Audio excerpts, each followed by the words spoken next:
নড়াইলের লোহাগড়ায় আধিপত্য নিয়ে রক্তক্ষয়ী সংঘর্ষে বিএনপির দুপক্ষ জড়িয়েছে। এতে করে 2 ভাই নিহত হয়েছেন, 3 জন আহত হয়েছেন। ভাঙচুর, অগ্নিসংযোগ করা হয়েছে যুবদল নেতার বসতবাড়িতে। এই ঘটনায় এলাকায় উত্তেজনা বিরাজ করছে।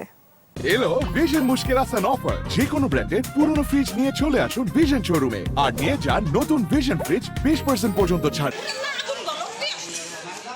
সংঘাতের আগুনে পুড়ছে বাড়ি, চোখের সামনে জ্বলছে যুবদল নেতা মাহমুদের সাজানো সংসার। চেষ্টা শেষ সম্বল যতটা সম্ভব রক্ষার। লোহাগড়ার চর মল্লিকপুর এলাকা।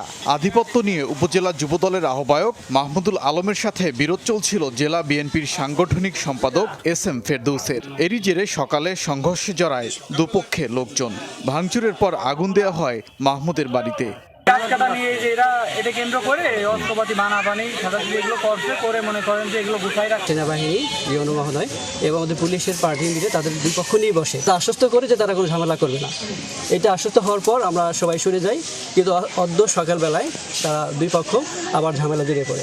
সংঘর্ষে আহত হয়েছে 5 জন। তাদের মধ্যে হাসপাতালে মারা গেছে মিরান ও জিয়াউর রহমান। তারা আপন 2 ভাই এবং দুজনেই বিএনপির কর্মী। আহত আরেক ভাই ইরানের অবস্থাও গুরুতর।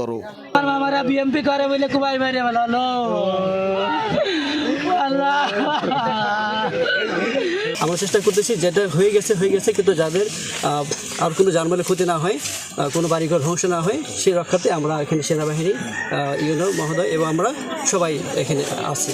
সংঘর্ষের পর এলাকায় উত্তেজনা বিরাজ করছে। মোতায়েন করা হয়েছে অতিরিক্ত পুলিশ। ওবায়দুর রহমান, যমুনা নিউজ।